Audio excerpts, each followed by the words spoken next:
Relationships are fascinating to me. They're defined as a state of being connected, but what really creates that connection? And more importantly, what breaks it? At the core of all great companies are good relationships. What I do is help teach people how to play nice in the sandbox, and when they don't, I help them fix broken relationships. I've helped tens of thousands of people learn to play nice in the sandbox. And trust me, playing nice doesn't always mean being nice. One of the bravest moves I've ever made was deciding to resolve a long-standing conflict with my spouse of 16 years. With no connection or communication, our emotionless bond went against everything that my soul and my career stood for. And we had 2 teenage kids watching. So me, the relationship guru, threw in her towel and broke the sacred bond. I didn't do it out of malice or anger. I did it to create something healthier for myself and a better example for my children. I craved so deeply a functional family that with high hopes, I walked. It was time that I stood up for myself, that I pushed through, that I found my inner peace. Like any divorcee, I expected the rumors, especially in a small town. And I had a feeling that friends and family would take sides. But what hurt me most was my own son breaking ties with me. I broke my 15-year-old's heart. I broke that special mother-son bond that so many people revere, and I didn't know if I'd ever get it back. When life throws you into those clearly defining moments, your mind can go into some pretty dark places. And so while in this sandstorm, a very good friend of mine said to me, "Penny, you're holding on to this so tight. You need to let it go and let God pick it up." Holy shift. And so as hard as it sounded, I let go. I let go of the need to have my boy in my life. And I let go of the need to control the lies and the rumors that were being spread about me. I let go of the need to control things that were out of my control. I did my inner work to figure out what was mine and what was not. And I held on to my faith and intention for a new and better relationship.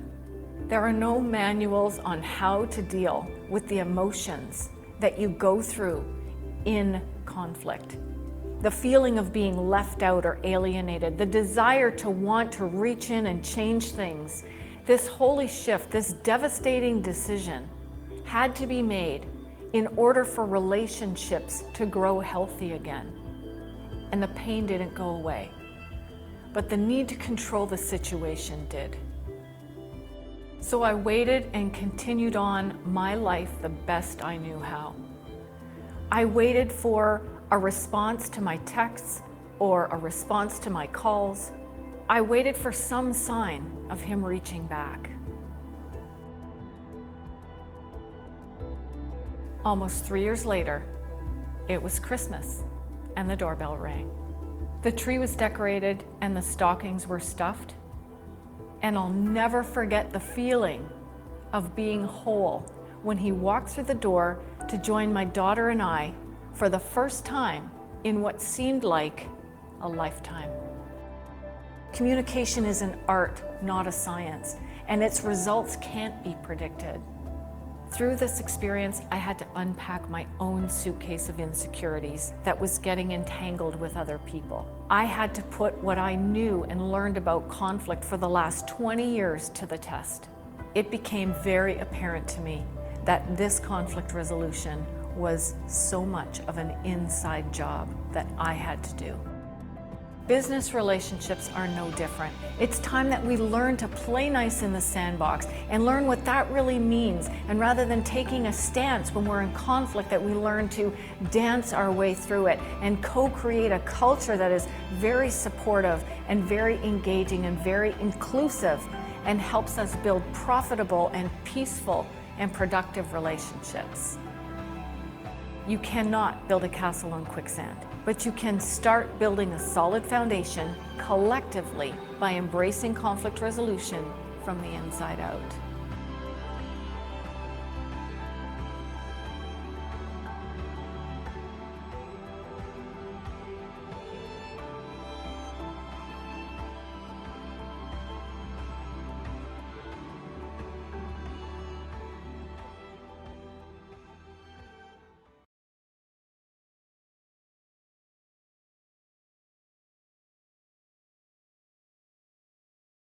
Good afternoon, friends. Good afternoon. How's everybody doing today? Hope you are well and hope you are coping well with the COVID reality that we're all in here globally. And hey, I hope that Penny, you can hear me in the green room still, and we're still good for sound. Wonderful. Well, you've seen the video that Penny have shared with you there. Let me do a quick introduction of our guest today, and so that you know a little bit more about who you are hearing from for the next hour or so here, as we have this conversation that will expand on the topics that you've seen in the video. But really, so Penny Tremblay, workplace relationships expert, played nice in the Sandbox. Now, Penny Tremblay is the founder of the Tremblay Leadership Center and the Workplace Sandbox system. Organizations save millions of dollars by helping their teams manage conflict from the inside out. Harvard training and years of experience bring fresh concepts and stories to inspire productivity and peace within the workplace. In the workplace sandbox. So these are powerful concepts that you will hear being unpacked here with my conversation with Penny today. So without further delays, folks, join me in welcoming our guest today, Penny Tremblay. How are you doing today, my friend? Thank you, Dune. I'm doing awesome. Thank you so much for welcoming me on your great show. I watched a couple of episodes of it yesterday, and it's really very exciting what you're doing. Well, thank you. Thank you. You know, during COVID time here, we figure we change it up a little bit and make use of the time that in a most appropriate way. And one of those is community connection. So I view this as an opportunity to connect the community at large with the people happens to be the friends that I come in contact with. And I know you and I are belong to the CAPS Association, the Canadian Association of Professional Speakers. But tell us more about your background, Penny. What got you here today? Give us a bit of an expanded intro. Take us through your life and your kind of career journey on a sort of high level, and then we'll delve in deeper along the way. Okay. Well, I am born and raised in Northern Ontario, so I'm a Northern girl. Yeah. I'm coming to you from North Bay, Ontario today, which is a beautiful little town I now call home. And most importantly, I'm a mom of two very amazing, beautiful university-age children, and they're both off to school right now. So I know today is a very big day for back to school because I think most of the kids in my area have gone back to school as of today. So my career really started very early on in my life. I tell this story from the stage. I wanted to be a fashion model. And my dad said, "Oh, no, dear, there's no money in fashion." He said, "I think that you should be a court reporter or a secretary," because his cousin was a court reporter. Wow. And dad felt like he made a lot of money, and my mom was a secretary and I was a girl. And so my dad just assumed that I should be doing something like that. So we had conflict. And as anyone who has teenagers can just imagine or live every day, my dad and I, we had some conflict, butting heads about what I was going to do or be when I grew up.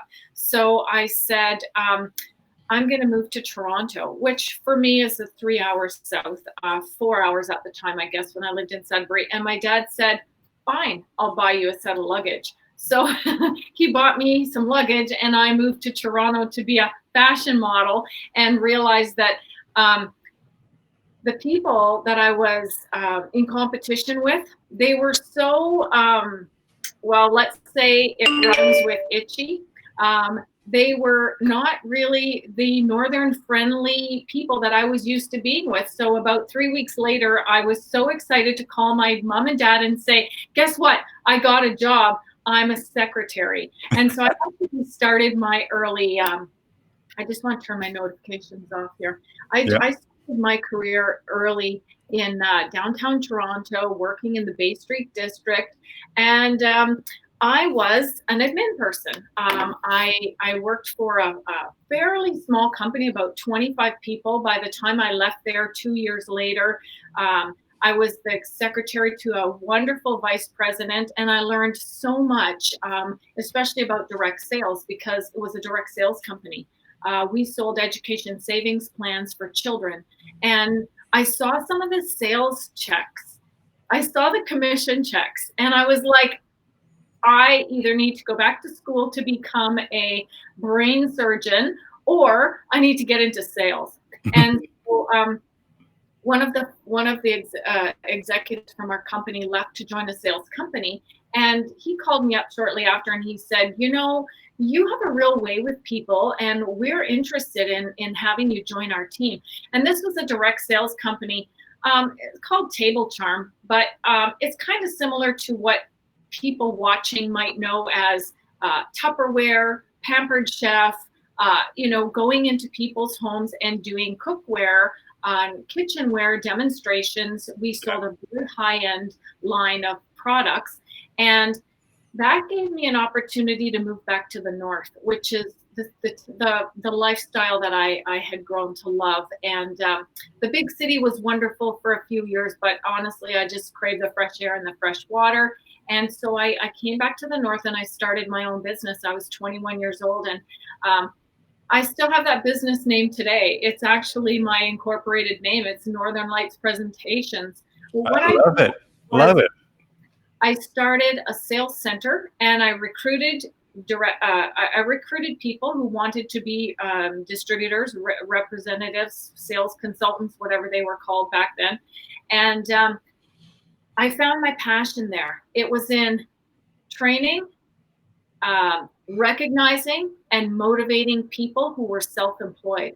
And, I didn't realize it at the time, but these skills are very relevant to what we need to be, how we need to be leading people today, and how we need to be managing people today. Because, trying to manage a team of people that were all self-employed, you couldn't say, be here, be there on this day, this time, book this many appointments, close this many sales, or they would just tell you that they were going to quit and they'd leave. Sound familiar? Yeah. Leadership. Yeah. Leadership is all about knowing kind of the black box, and not to go inside the black box that you're not supposed to be in, right? People need autonomy, particularly organizations and company and entrepreneurs and whatnot, right? Yes, that's right. And so I led a sales team. I was on 100% commission. I was very young. I was in my early 20s. I led that team into the $1 Million Club. We had some great success. The company offered me a big position in development in California. I said no, because I wanted to start a family. And so that was about 25 years ago. I knew that I wanted to pursue a relationship that I was in, and have a family. And so I started working with getting some certificates to educate adults, and I started working in the workplace, teaching seminars, and so fast forward 25 years, I'm still doing leadership training in organizations, and recognizing that the riches are in the niches. We have to specialize in something. I decided quite a few years back to specialize in workplace relationships, and the challenge with workplace relationships is conflict. And so I have since studied at Harvard and got an advanced certificate in mediation from their program in negotiation. And I've been helping workplaces connect better by helping teams resolve conflict. I help with mediation and or an entire workplace that's toxic. That's called a workplace restoration. Mhm. And that's a foundational piece to my Sandbox system. Of course, the brand Play Nice in the Sandbox with Penny Tremblay is all about um, leading ourselves and others in a way that maintains very good relationships, because I believe that where there is resentment, Mhm. we can't have strong relationships. And I also believe that when it comes to training, unless behavior changes, training doesn't take place. So the Sandbox system is a complete system, which I'd be happy to tell you more about, You bet. over the course of this call. But that's what led me to, to being who I am today in the speaking industry. I started working with some really great coaches, Jane Atkinson about 7 years ago. More recently, Chris West and the gentleman who did the video that you watched, Josh Parley.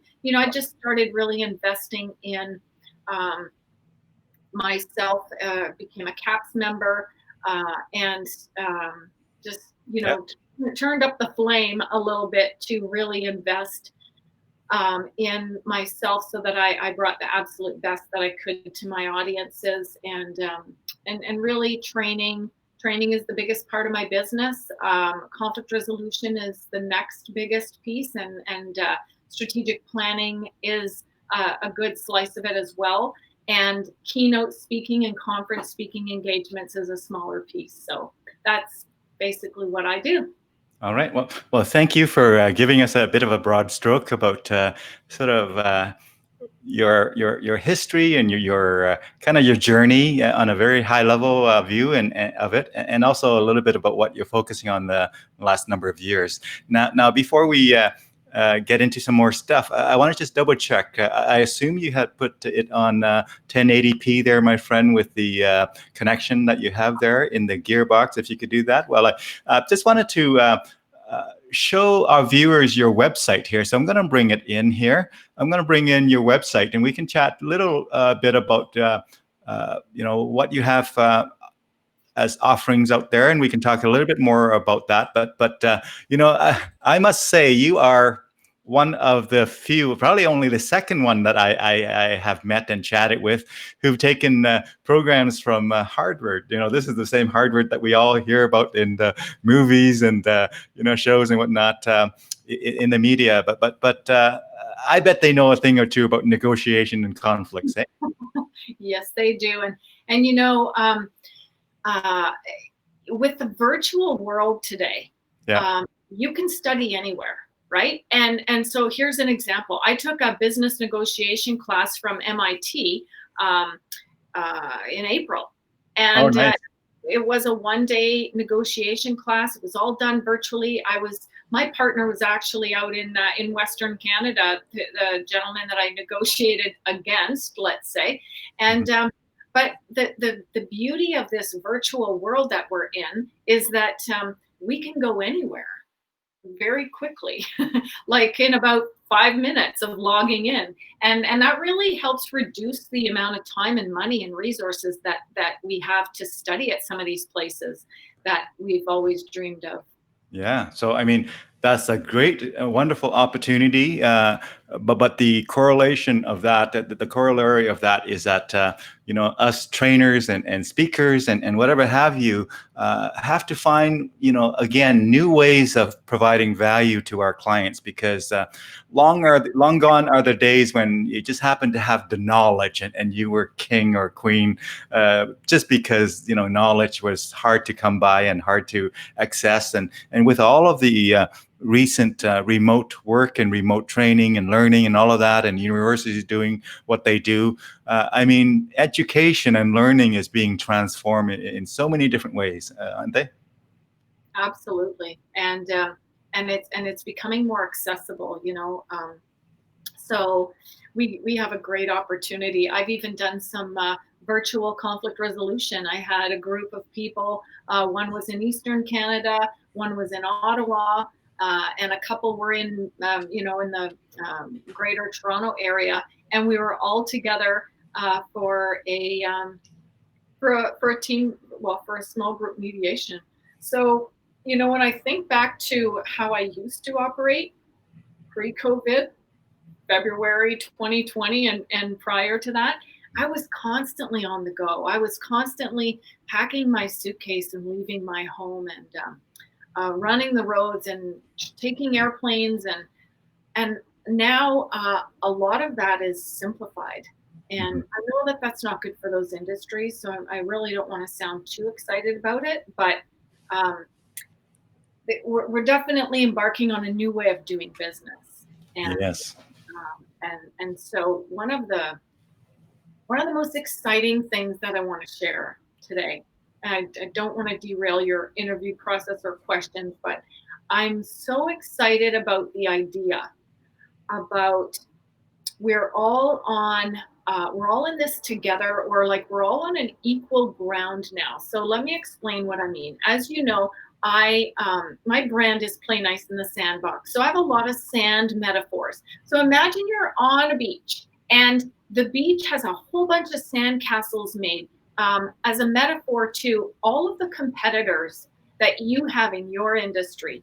So anybody watching who's in business or who wants to be something bigger or better than they were before, anybody in that space has had their castle wiped out by the tide. Okay, because we're in a new era now. The tide has come up, and I'm sure everybody watching has built a sandcastle before. And you know what happens when you come back in the morning and the tides come in, right? Your sandcastle's flattened. Well, the essence of sand is impermanence.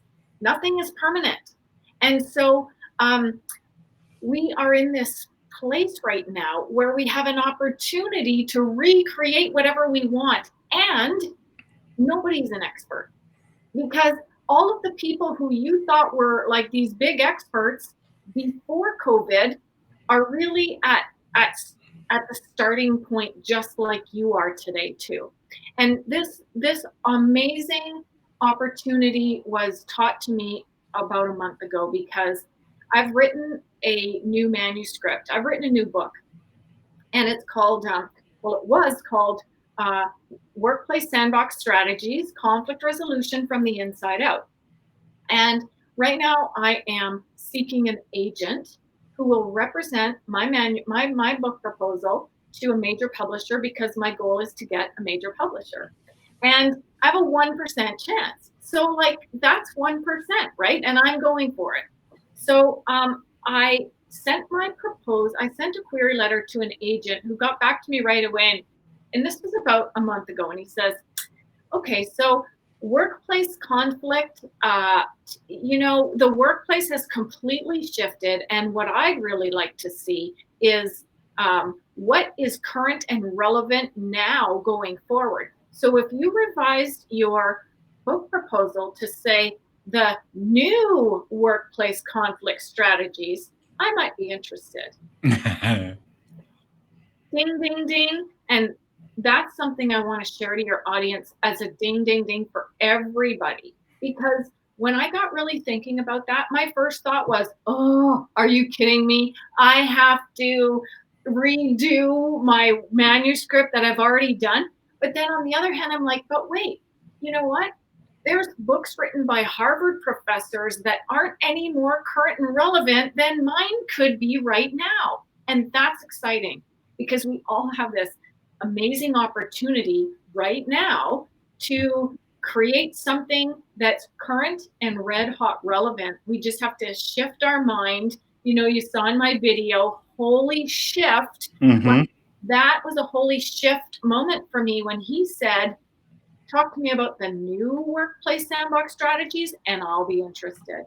So that is something that like you do, you've done almost 100 of these interviews already.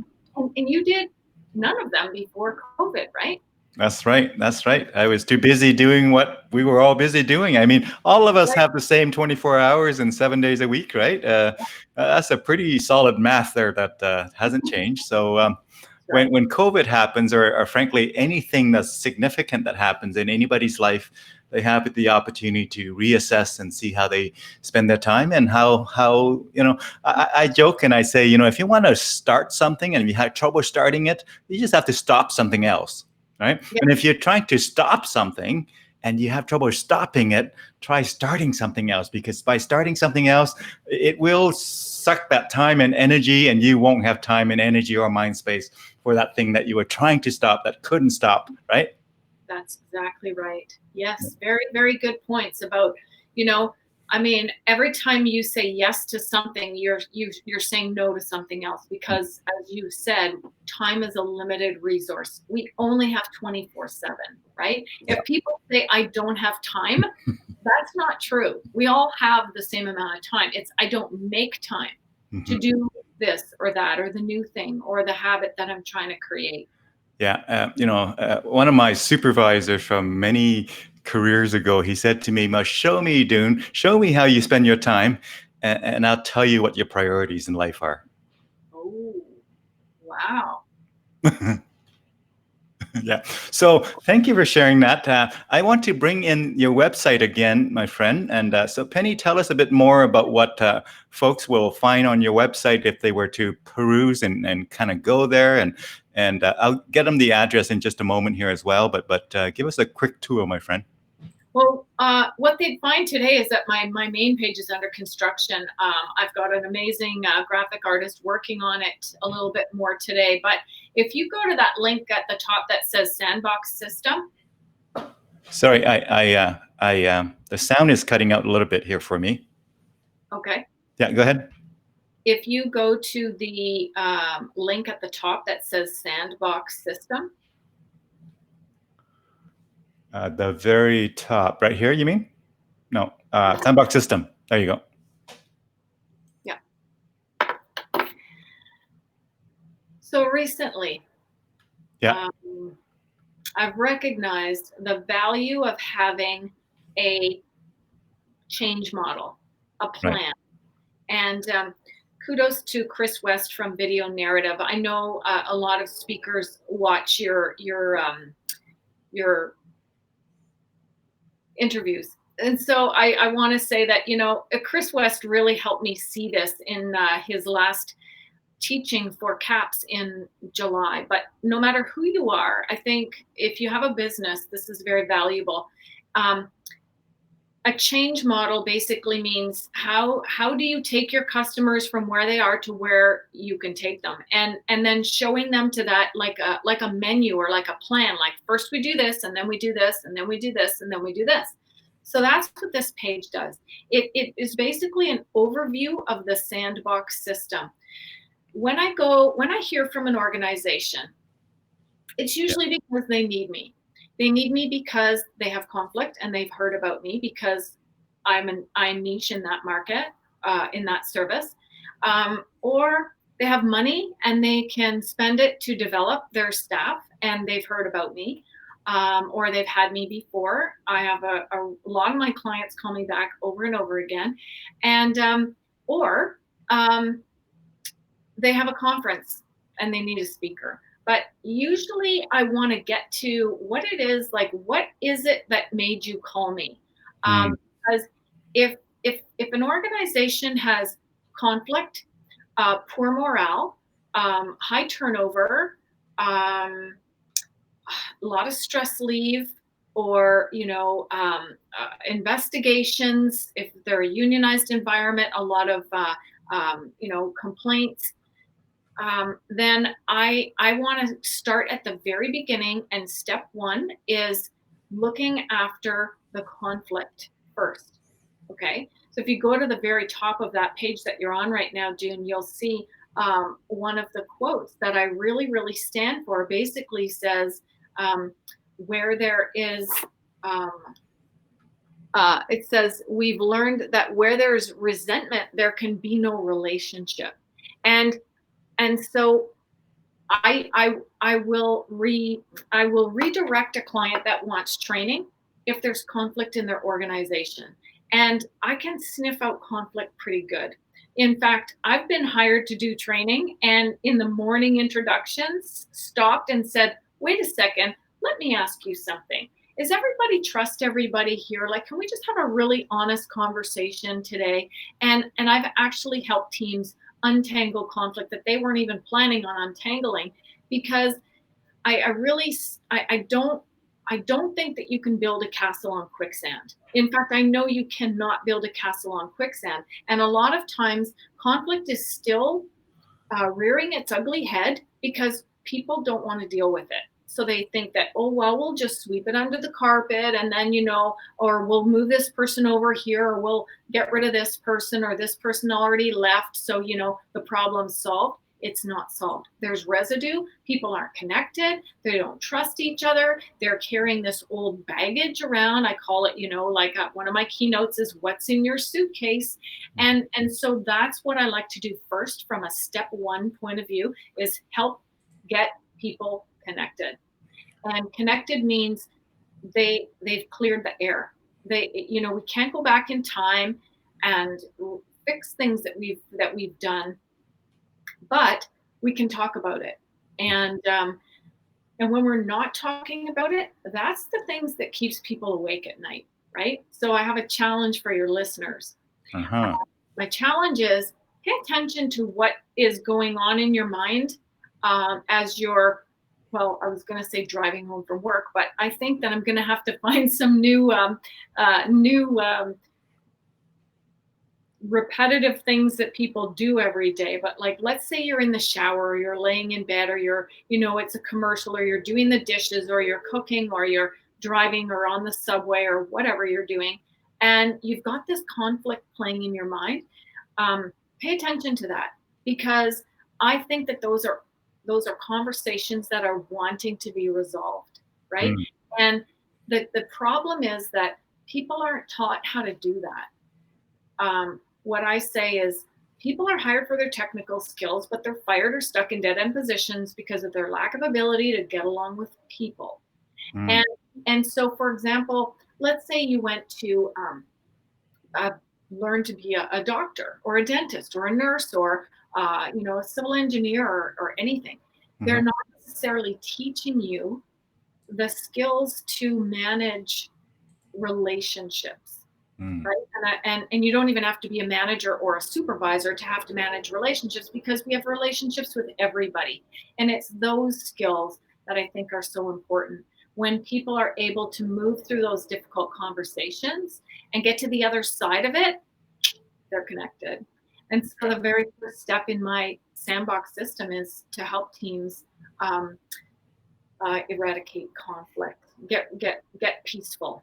I help organizations build peaceful, productive, and profitable relationships. So the next step in my Sandbox system is capacity building. It's training. I call it Sandbox training. And what I do in my Sandbox training is basically two-faceted. I teach people how to lead themselves, and I teach them how to lead others. And then beyond that, I've got programs for managers and supervisors to have assertiveness and confrontational skills, because it's not easy to say some of the things that have to be said, but they have to be said. And your team, if you're a manager or supervisor, your team is relying on you to deal with situations. And so, like any boundaries, people are going to push and push and push until they meet the boundary, the wall, right? And then once they meet the wall, they know, that's a boundary there. So that's the type of training that I do. And I do it for the entire team so that everybody's on the same page. I bring basically a new concept, a new language for them to be able to identify with. And then after a team goes through training, another service that I offer is a planning service, because in my work with organizations across the country and abroad, I realized that a lot of times there might be a plan. Once, there was a strategic planning session one day, but the leaders were there, but the the rest of the organization doesn't know what that plan is. And if you ask a leader in 2 weeks or 2 months what that plan is, they don't always remember. And it's not because they're not high functioning, extremely intelligent and capable people. It's because it's not up front and center. So I have a system that helps take teams through a strategy where they nail down their goals, their plans, their vision, and they're able to get traction with amongst themselves, being accountable, and also to bring that vision to their team and hold people accountable. And so the entire vision gets um, spread through the company. Everybody's on the same page. And then the last step in my program is follow up and follow through, and making sure that whatever of the steps that you did with me, that I'm going to hold you accountable to the commitments that you made. Because, um, like I said about training, I don't believe training has happened until behavior changes. Like, just to go to a conference or just to go to a training session and get all rah and feeling like you're going to go back and change the world. What happens is you get back to work and life sets in, routines, old habits, and you're not necessarily carrying through all of the changes that you decided were so awesome that you wanted to make. So the last step in my system is an opportunity to make sure that things get that people are accountable, that things get done the way that they had decided that they were going to get done through the previous steps. So that's the whole Sandbox system. It's highly effective, and it's something that I've expanded from Ontario into some of the other provinces of Canada and also into the States. And now with virtual training, it can be pretty much offered anywhere. So let me ask you a few questions. Okay. In your mind, in your view, with all the training experience and interactions that you've had with many clients, do you delineate or differentiate between conflict resolution and conflict management? Yes. And could you expand on that for our listeners and viewers in terms of the difference between the two and how one should perceive it to be effective at dealing with conflicts? Okay. So I perceive conflict management as an opportunity to work through situations as they arise. Okay. Mm-hmm. To manage, I mean, you don't have to be a manager to manage conflict. Mm-hmm. You can be a line worker or frontline worker, let's say PSW or a nurse, okay, or let's say a line worker at a factory, or you could be anybody anywhere in the organization and feel the effects of conflict. Whether it's your conflict with somebody else or whether it's your conflict with rules or policies or the way people are showing up or not showing up, that is something that with the skills of learning to manage through conflict, you're basically leading yourself through the conflict. You're recognizing, things like what's yours and what's not yours, what you can do, and what you can't do based on your authority, perhaps, or your level of position in the company. That's managing yourself through conflict as it arises. The healthiest teams embrace conflict. They don't sweep it under the rug. To create a culture of candor, which is, I think, an amazing thing. A culture of candor is where we can just be really honest with each other, transparent, and we can say the things that come to our mind without really worrying that we're going to break relationships or hurt other people's feelings, because business is business. It's not personal, but there's a lot of personal people working in it that have feelings and so on. So, managing through conflict, we have to be diplomatic, we have to be empathic, we have to be compassionate, and these are all tools that help us manage through conflict. If you're a manager or a supervisor, you might have to manage conflict that you hear about or see that's going on in your team. And a lot of managers and supervisors don't have those skills either. And, it's not because they're not awesome, amazing, intelligent people who are really good at their jobs. It's just that they're not necessarily trained in this. And also, conflict's uncomfortable. It's like, hey, do you want to go sit on a tack? No, thanks. I'd rather sit in the lazy boy chair. Well, conflict is kind of like that tack, right?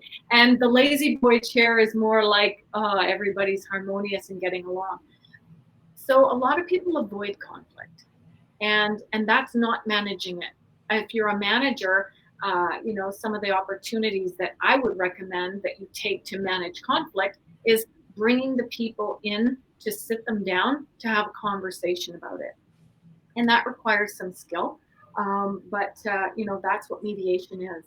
Mediation is bringing parties together, whether it be two people who aren't getting along, or whether it be teams or more than one party, bringing them together and facilitating a safe place and a conversation so that they can come to their own agreements and arrangements. So as a mediator, is the most rewarding thing that I love to do. I get to help people come up with solutions that neither one of them could have come up with on their own. Mm-hmm. And I don't come up with the solution, they come up with the solution. And this is another really important leadership tip. People, when they're involved in creating the solution, they buy into it, right? It's their solution. So managers and supervisors can help manage conflict by learning how to get people together and talking about it and coming up with solutions. Conflict resolution, on the other hand, is a term that I use when there's old stuff and we need to get through that and move on. In other words, conflict resolution is a little bit more kind of targeted to specific conflicts. You're resolving those specific conflicts, whereas conflict management is an overarching and perhaps more proactive and preemptive and certainly reactive as well, but it's a bit more holistic kind of picture. Now, I would love to show maybe another video. There's a video here called the Sandbox system, your Sandbox system. It's only 2 minutes and a bit. Shall we play that, my friend? Yes, sure, let's play that. All right, so I'm going to bring in the video here, and we can have a look and take a listen, folks.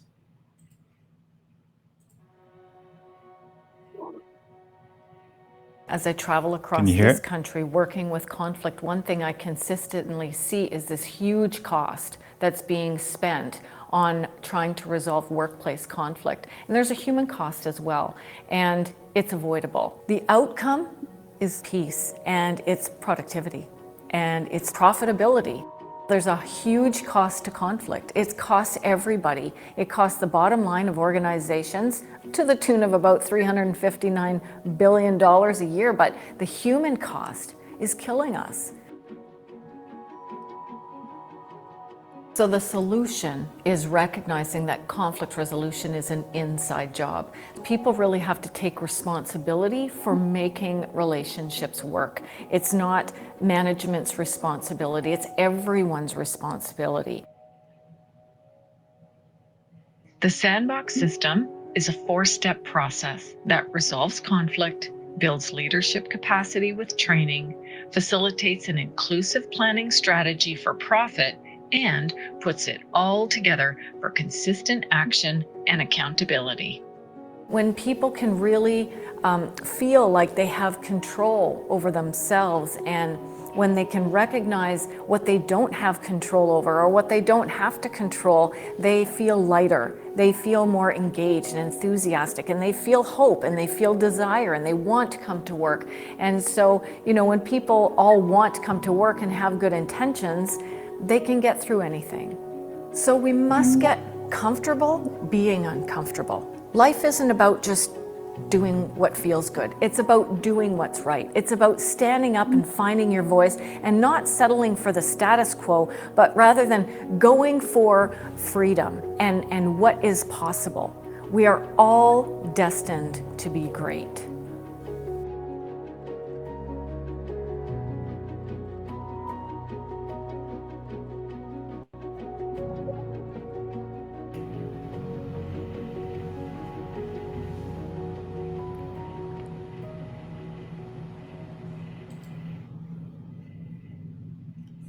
Wonderful.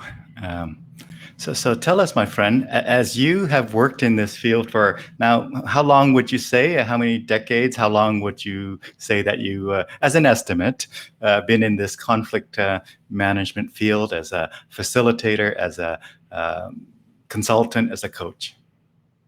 Well, the biggest picture there is about 25 years, but in the last 10, I've really um, picked a lane, as Jane Atkinson would say. I've decided that workplace relationships was my lane.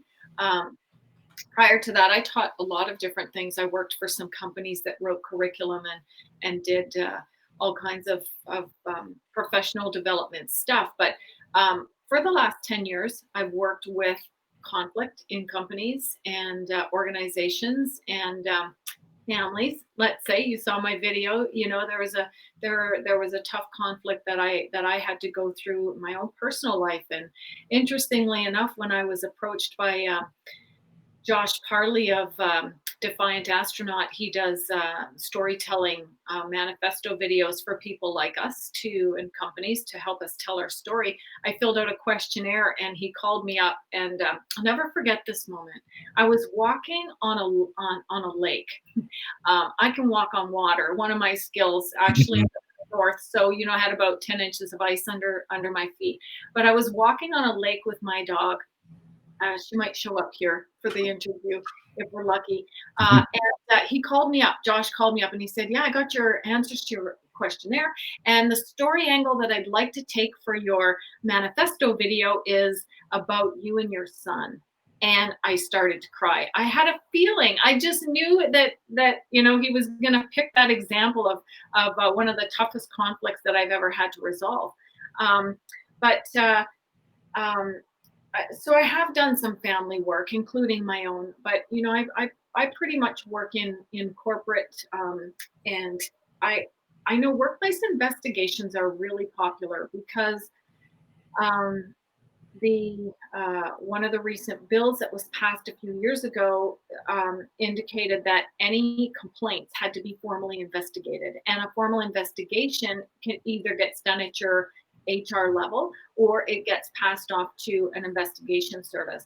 And investigation services are often run through legal firms or investigation companies. I actually work for one as well. It's called ISN. They're very costly.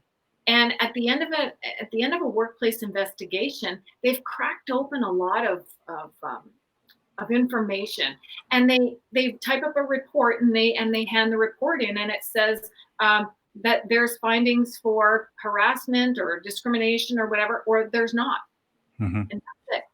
And so those relationships are still strained. People aren't reconnected after that. They're not like, okay, let's have a pizza party and forget about it. No, that doesn't happen. So in a workplace restoration, that happens. And so the best time for a workplace restoration is before an investigation. And if it doesn't happen before an investigation, it should certainly happen after an investigation, because as I mentioned in my videos and in my work, when you have good relationships, you can get through anything. Absolutely anything. I mean, if you're listening today, think about people that you absolutely have the tightest relationship with. And when there's problems, they can do no wrong in your mind. Like, I have a landlord, and I call him John because that's his name. And, sometimes things go wrong. And, I think, yeah, he can do no wrong in my books. Him and his wife are so good to me. We have a great relationship. And it's just that when in business, when two people want to do business together, the details don't stand in the way. And so it is so worth going back and making your wrongs right, or opening up conversations, having those difficult conversations, saying sorry, having taking the opportunity to talk about the things that make your gut feel like you want to barf, or your chest feel like there's a ton of bricks on it, or people feel stress in different ways. But as I said in the video, they $359 billion a year is spent in conflict in North America from employers, but the human cost is killing us. It's stress. And so I think that was a really long answer to your question, Dune, about how long I've been doing this. Yeah. Yeah. Now, thank you for sharing some insights along the way as well. Now, the next question I have for you is sort of related to that and all the work that you've done there. See if you can, I don't know if there's one that's top of mind when you think about it, but is there one, a little bit of a surprising dynamic that you discovered about human beings when it comes to conflict and conflict management? Is there something that's a little bit counterintuitive to most people that you've discovered, where once you realize this dynamic or this reality or this, it just all makes sense? Anything like that? Or Absolutely. Always. Well, I have a lot of stories, and I think that my heart and so much of the time that I've invested in the last 10 years has been with First Nation people, First Nation communities. We refer to them as Indigenous peoples today. And, it's really tough to live and work in a small community. I have 55,000 people in North Bay. And as you saw in the video at the very beginning, when you were playing my first video today, I said, as a divorcee in a small town, I expected the rumors and the lies. But imagine that you are working in the smallest community where you have to fire your grandmother, or you have to reprimand your uncle, or you have to tell your niece or nephew that you no longer need them. I mean, there's really tough stuff that comes with living in really small communities. And so I always say to people who live in small communities, and I'm going to say Indigenous communities because that's where I've experienced a lot of this difficulty, is that their work is really tough on a good day, and then you add the element of human dynamics and conflict and lack of resources. My heart and passion has really been stolen by so many Indigenous people that I've had the pleasure to work with, and our country, our world, really globally, we're talking a lot about racism these days, and the Black Lives Matter campaign, and I can't stress how important it is to really do a self-evaluation on your own racism, and the judgment that we place on people because of their race or where they come from or the color of their skin. I really haven't experienced that in the Black community so much as I've experienced it in the Indigenous community, and I see parallels there. And so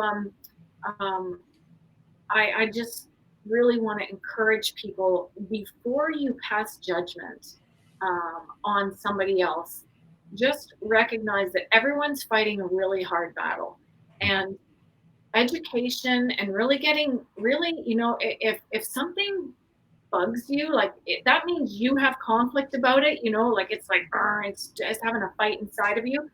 Go research it, go talk to somebody, or if you think that that somebody is so whatever, beneath you, or scamming the system, or I don't know, you put the words to it, whatever, it probably means there's a lot more to the story than you know.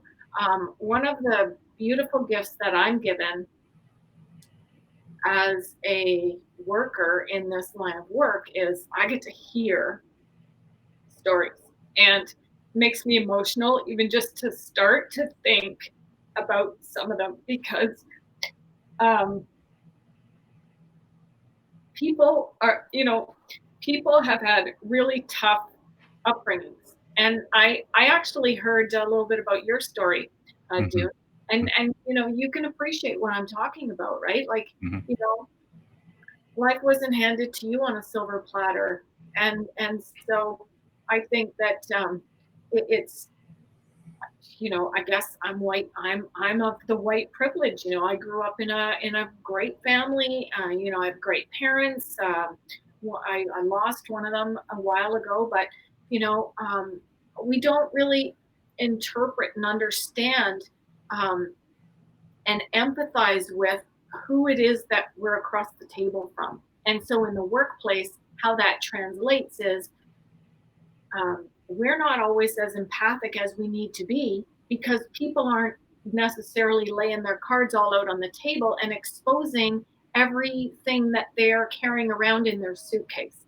Hmm. And my approach is conflict resolution from the inside out. I really want people to get very, very clear on what they're packing around that's old stuff, how they were raised, limiting beliefs, what happened to them when they were young. The fact that a teacher told them they'd never be anything, or the fact that they got, verbally abused or sexually abused or mentally, like all this stuff. We pack this around until we come to resolve with, we come to our own resolution with it. That's a huge part. So I'll tell you a story that I tell at the end of one of my keynotes, and it's about Mary, and that's not her real name. I was called in to a company to help them um, deal with a complaint that this new general manager was sexually harassing. Sorry, was harassing one of the workers. Not, take the word sexually out of there. That's not true. So I got called into a company because a new general manager was accused of harassing an employee. So I go in and I do my work. And what I do is I meet everybody one-on-one first. And in this particular service, this conflict resolution service, be it mediation or complete workplace restoration, I meet everybody one-on-one first. And it's a confidential conversation with me.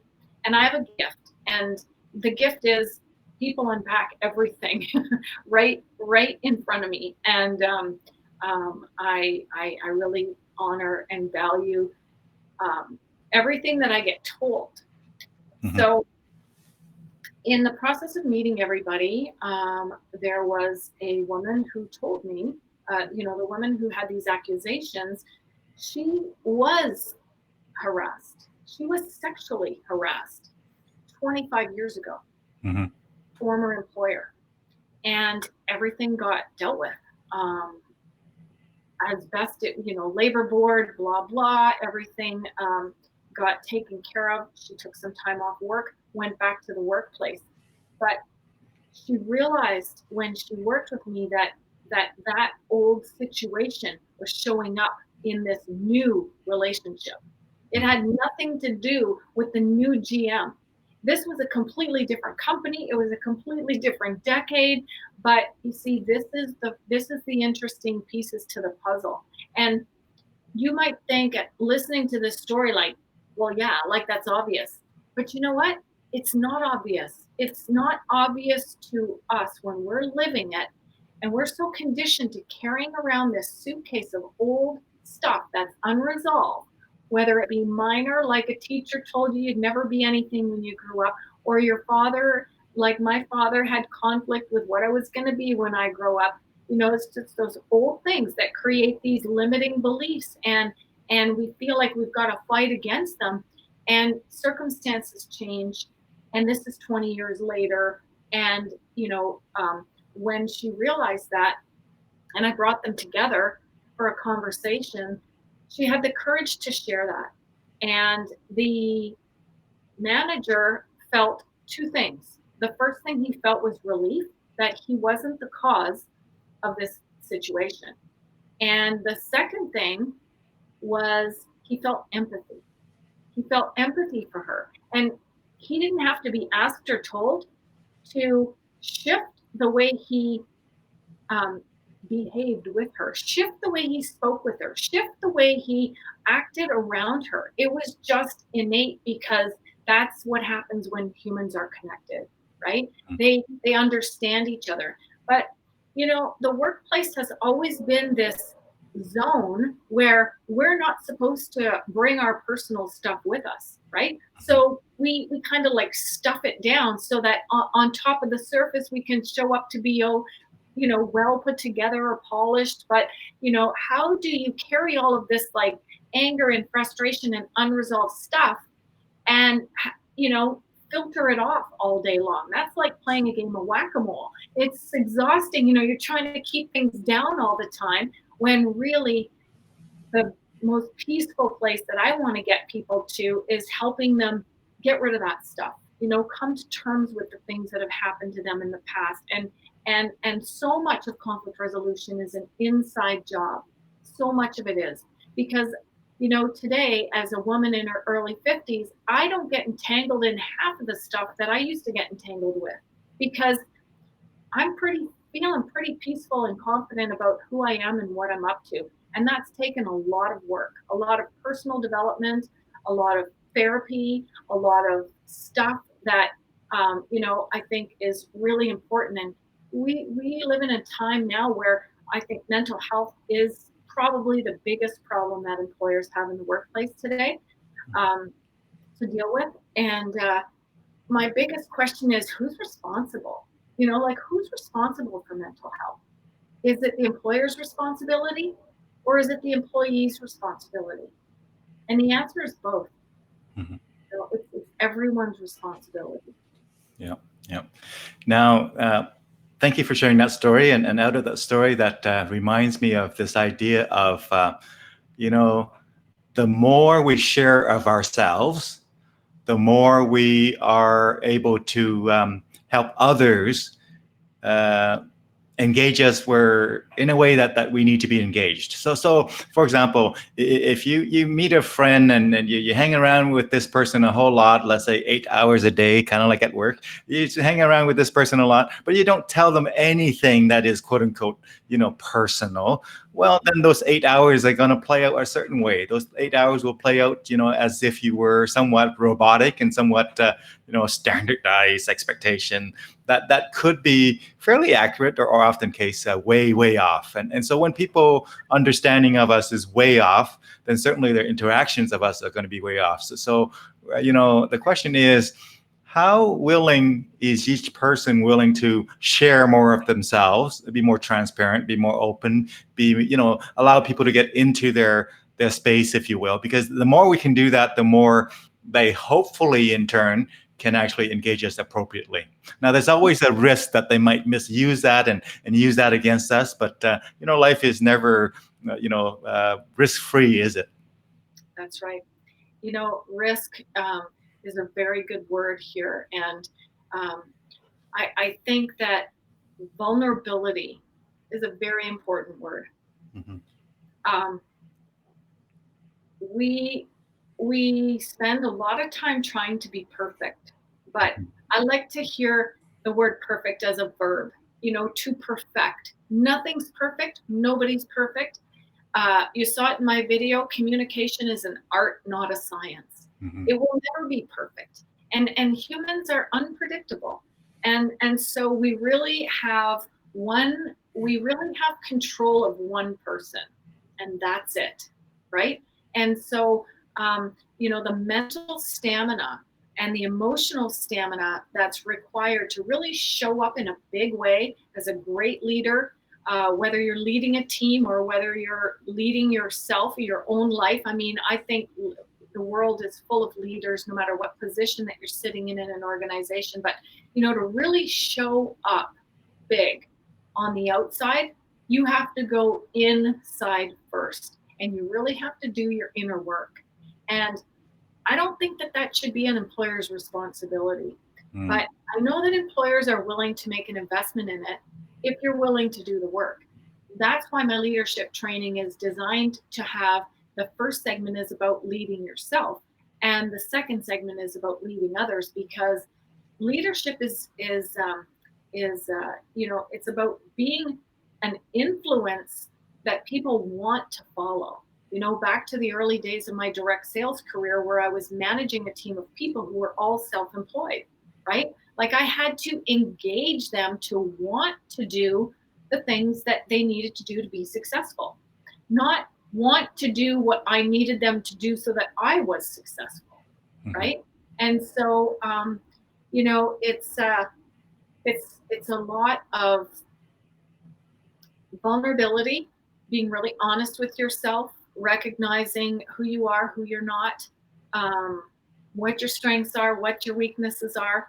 There's a term that is not very often used in leadership training, but it's one of the 7 grandfather teachings. And so for those of you who aren't familiar with what the 7 grandfather teachings are, an indigenous way of living. It is their very sacred teachings, and there's 7 of them. And the one that I'm talking about right now is called humility. And, to be humble means that you're not above people and you're not below them either.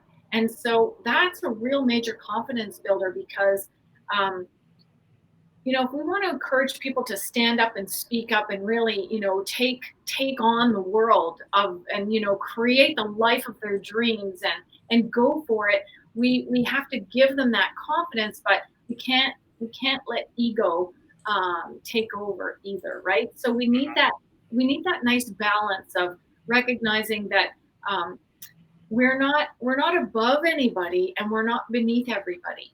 And that's why the indigenous culture has taught me so much, like the power of a circle. When I do a lot of my work is done in a circle. There's no beginning, there's no end, there's no power balance, there's no power imbalance, there's nobody higher than another, and everybody has a collective opportunity to participate, and everybody has a voice, and everybody is respectful and they listen to each other. And mediation is actually thousands of years old, and it came from tribal leaders, indigenous tribal leaders, bringing their people together in a circle to resolve social conflict. That is actually the foundation of mediation today. In other words, humans haven't changed that much over the centuries and over the ages, right? Human beings are, from a high level, really are very similar to what we used to be. We live among our community and we have conflicts and we need to resolve them. Sometimes we need another person to help resolve them. You mentioned, the circle, right? Just to kid here a little bit here for many of my musician friends, you hear about drumming circle. You never heard about, drumming pyramid or drumming, something. It's drumming circle. Now, I want to add, I'm just looking at my post that I did the other day here on Facebook. It's actually how Facebook had this share your memory from 3 years ago. This was 2017, September 7, 2017. I posted this, and I just kind of posted it again there, reposted it. It says, I said, confidence is a lot more powerful when mixed with the right dose of humility. And so anybody who sort of discover that reality and that really truth are going to be comfortable with being, having humility and not thinking that they're going to give up their confidence. In fact, their confidence is a lot more impactful if they actually, again, mix it with the right dose of humility. Yes, absolutely. That is such a great way to present that. That very important point. We all have egos. Our ego's job is to protect us, and but we have to really ask ourselves who's driving the bus sometimes, right? And a couple of really important things that I say often is playing nice doesn't always mean being nice. I heard that before in this interview. Let's unpack that a little bit more for our listener, my friend.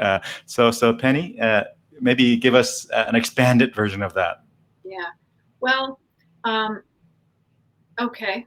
I can come at it from a couple of different angles. Sure, you bet. Let's talk about the word obligation. This is something I'm going to write about again soon. I write every week. I have a weekly blog that goes out. It's called Leadership Tips. But I'm going to write about obligation. Just to set the story up. I work with a nonprofit 3.5 days a month called Pero. Pero's only in Ontario right now, but we support women in business. Mm. And I'm a business growth advisor, so I help women grow their businesses with Pero. And I'm a very, very proud Pero woman. And the reason that I have such a beautiful virtual studio today, that's only about a week old, is that Pero helped me with that. And they help women. So if you're a woman in business in Ontario, you're definitely going to want to look them up, paro.ca. I was coaching a woman in business, and the topic of obligation came up when she was looking at how she was, like, we were doing a growth strategy, and she was looking at who she was going to hire to help her. And I said, so who are your options? She goes, well, I kind of feel obligated to go with so and so. Mm-hmm. And I'm like, well, what do you mean obligated? Why do you have to feel, well, and then her answers come out. Could be anything, could be, we're friends. I've done business with them for the past 5 years, but this is what I mean by playing nice doesn't always mean being nice. Who says that business has an obligation to do business with another business? No, people do business because they have good relationships, and that's usually paramount. And then pricing comes, pricing is a factor, and quality and so on. But obligation, I mean, how many times do you do something because you feel obligated? And I'm sure that men feel obligated often, but women feel obligated really often, okay? Because we're raised the way that we were raised as women in this country. I was raised Catholic, and I was raised in Ontario, Northern Ontario, as I said. We were raised to really follow along, go with the flow. Like, don't be a cog in the wheel or a wrench in the gears, and so this is what I mean by really taking a look at some of the things that we do because we want to be nice. But life isn't about being nice. Life is about doing what's right. And doing what's right sometimes isn't nice. Having to call somebody out with a tough conversation isn't nice, but it's important, right? And the end result is better. So that's what I mean. Mm-hmm. By playing nice isn't always about being nice. Saying no. Anybody who's a parent, or who has been a parent, or who are a parent, or who will become a parent. Anyway, anybody who's been a parent will appreciate that idea of sometimes as a parent, some of the things that you need to do for your children and with your children is governed by, what's the long-term good long-term for them, and not just the instant quote unquote nice gratification that they might be measuring based on. That's right. Yeah. Doing what's right, letting go, saying no, honoring your limits, lots of things. I mean, Yeah. I think that what I'm really trying to get at is the opposite of what feels like what you should be doing. Mm. Right? Like, oh, well, I shouldn't speak up because that's my boss. Well, I'll tell you what I do when I'm in a meeting with my boss, which I have in certain situations. I own my own company, but I'm more often working for somebody else. When I speak up, I often get people respecting me more because nobody's doing that. Everybody else like, they're like puppets. Like, okay, you tell me what I want to do and I'll do it. But what if that's not even the right thing? Or, like, we have to recognize that we have a lot to offer. And so we really need to help people speak up, but we also want to help people speak up in a good way that is not going to offend. And having said that, you never know, because you never know who's sitting on the other side of the table and what their skills are. You bet. You bet. Tell us about this book, a little bit more about this book that is on your website there, Penny. Oh, okay. Well, Give and Be Rich, it's behind me here as well. I wrote Give and Be Rich.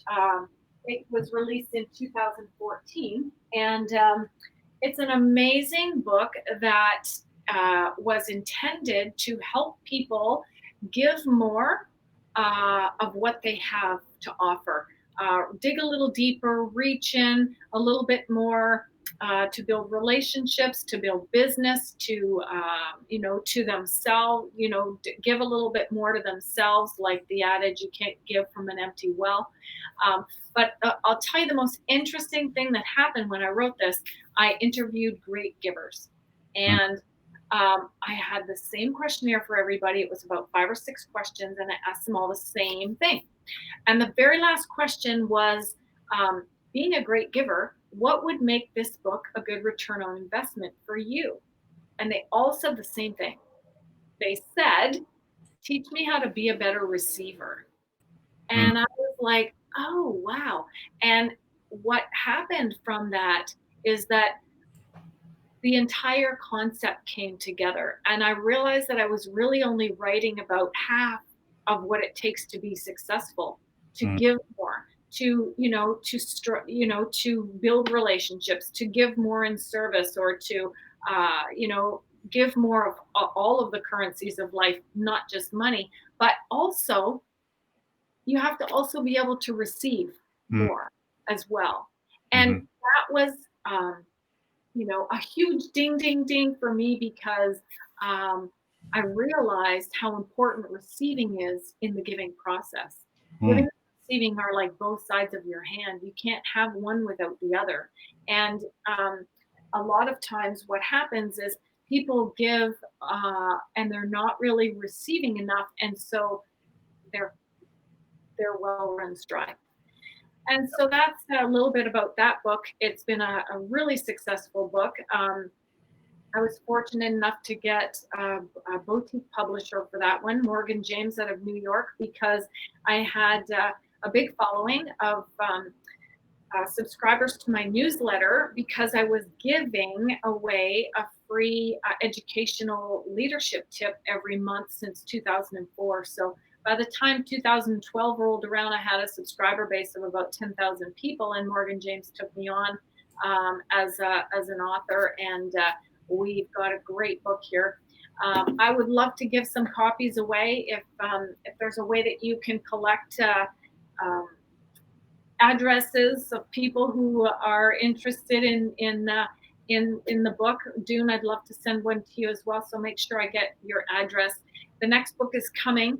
As I mentioned, I'm in the stages here of looking for a major publisher, and it's really quite amazing when you write a book and birth it to the world. You learn a lot about yourself in the process. yeah, yeah. Well, thank you for that generous offer, Penny. And for our listeners and viewers out there, just for their clarification, is it a ebook that you have out there, or I know you have it in printed physical format as well, but do you have it on ebook as well? No, it's available on Amazon. Hmm. You can buy it from my website, but I Hmm. would be happy to ship out a couple of copies. So Yeah, I hear you. I'm happy to send a few copies out for your listeners, for your audience, Yeah, and we'll coordinate that somehow. Yeah. Thank you for the generous offer there. Now, so Penny, as we round the corner on wrapping this up here, were there areas that you wanted to chat about that we haven't gotten to, my friend? Were there sort of topics or areas that you like to spend a bit of time on? well, I think we covered a lot of stuff today. Hmm. And as it relates to conflict, I always say it's an inside job.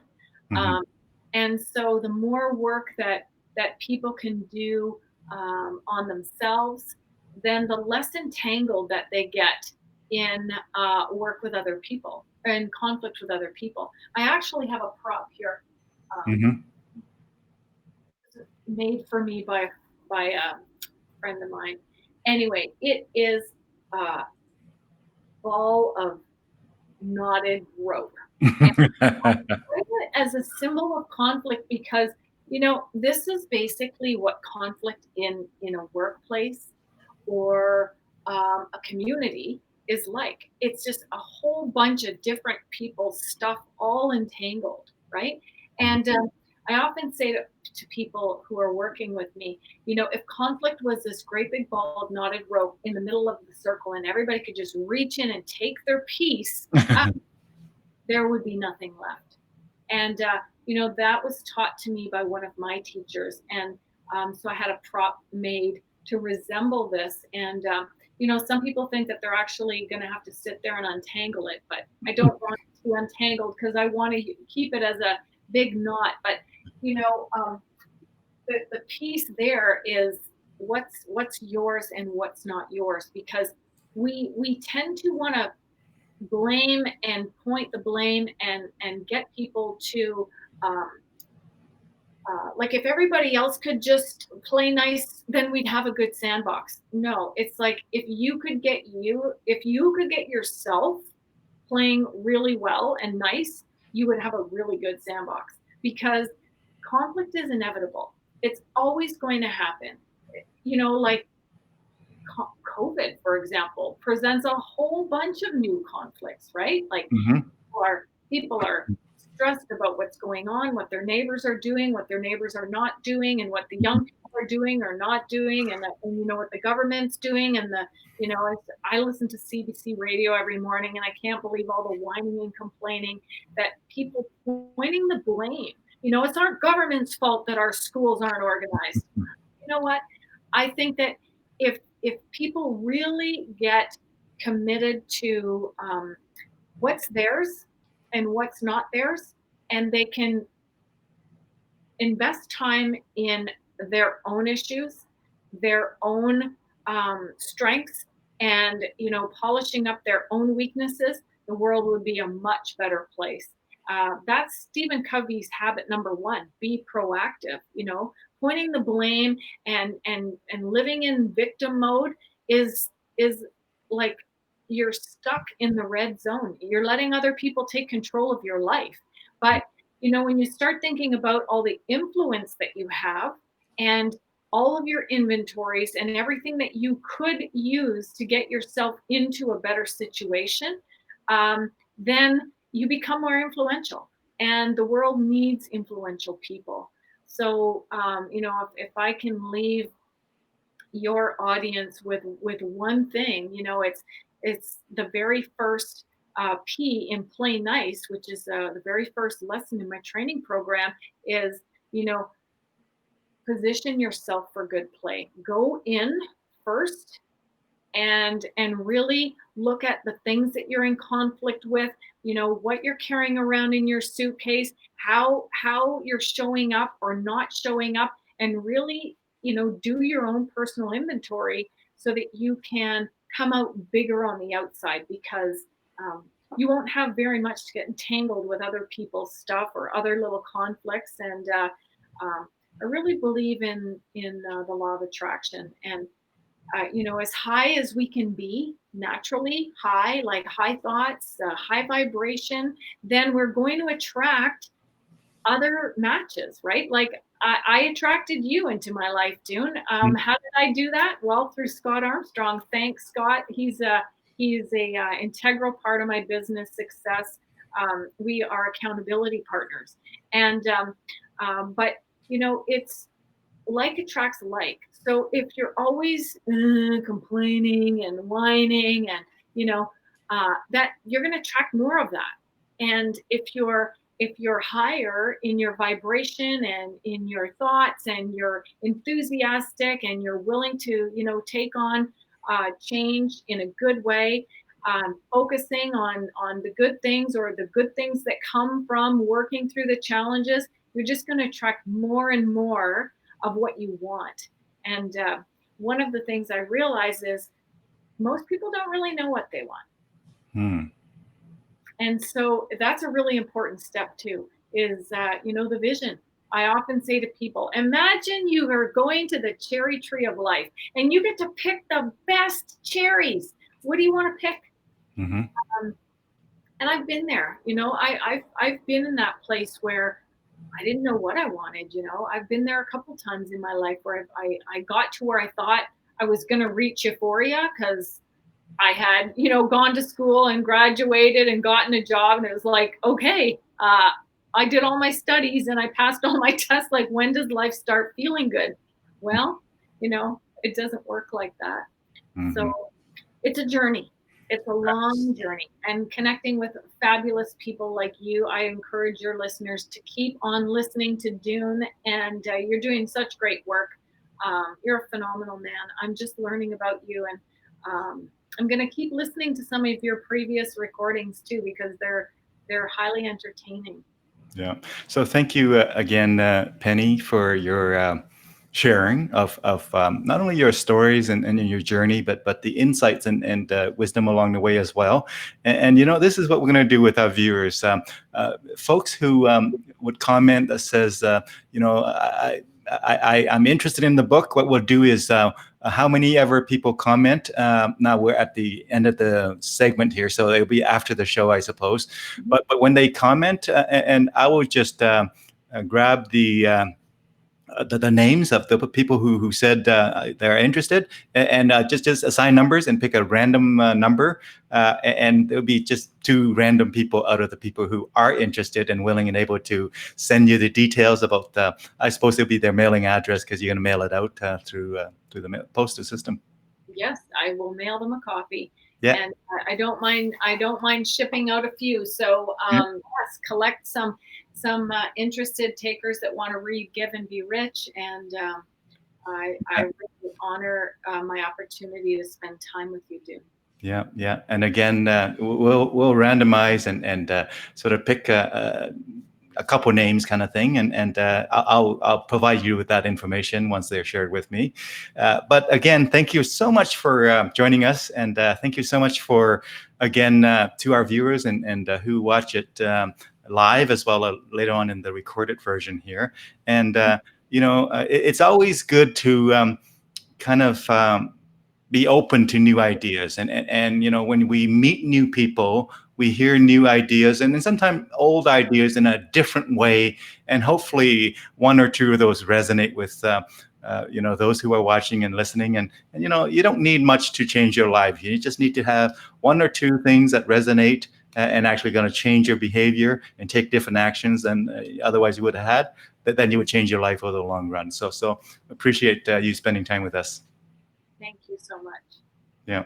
And so Penny's website and all the things that her online presence is very easily found. It is in, you can go to pennytremblay.com. And now I happen to have the address sort of handy here, but it's also in the advertising post and whatnot, right? So, I mean, if people wanted to kind of see it, I believe this is the correct here. I just copied from the kind of the web browser there, but from there you can basically find everything else that you need, and reach out to Penny if you wanted to have further conversations with her. And again, thank you so much, and till we meet again, folks, out there, take good care of yourself, take good care of one another, and have a wonderful rest of your day, folks. Thanks again, Penny. You're welcome. Are we still on the recording? Yeah, you bet. I'm just about to take us off here. So have a great day, folks.